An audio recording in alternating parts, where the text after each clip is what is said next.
Everywhere I go, when I speak, I'm asked, where do you get your optimism? How can I not be optimistic after listening to 16-year-old Mary? Thank you for giving us the faith to believe that the world can be improved. And thank you for telling this generation what they've done wrong. Yesterday, it was a privilege to listen to Bill Clinton, and he would certainly make an incredibly impressive first lady. But I was struck by his take on identity.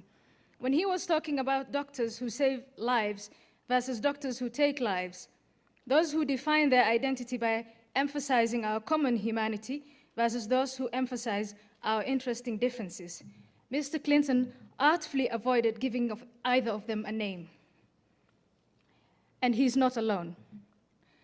Our biggest obstacle in dealing with today's terrorism is our reluctance to call things by their name. We are a knowledge-based society. We have been taught to identify problems as accurately as possible and then tackle them. However, it has become common practice when problems are caused in the name of Islam to bend over backwards to avoid associating any of the symptoms, such as suicide bombers, with their professed cause, Islam.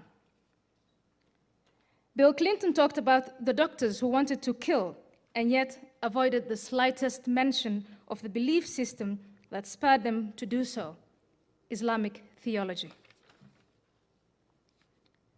The Muslims who spread the message of hatred and carry out these attacks do so in the name of Islam and quote their prophet to justify their actions.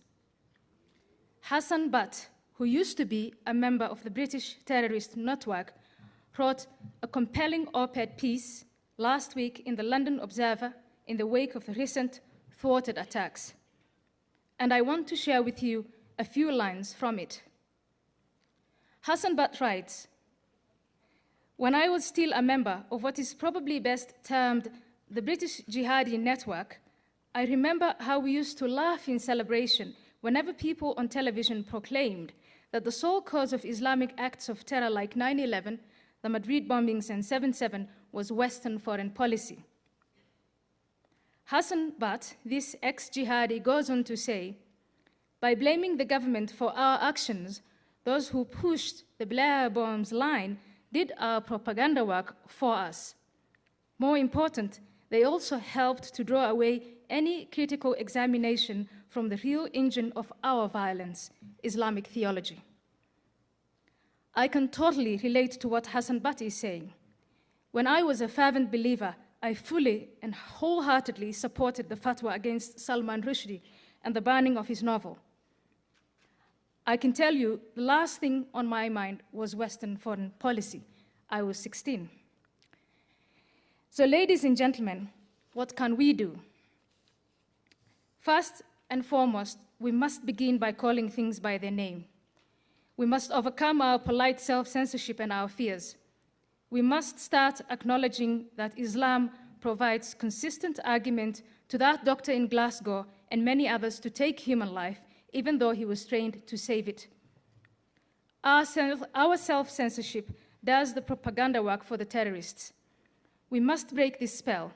We must scrutinize Islamic theology. We must start competing for the hearts and minds of young people now on the brink of becoming jihadists. We, whoever we are, whether we are journalists, politicians, academics, or business people, we must find the courage to call things by their name. What can I do? I will not let you rest until I convince you. Thank you.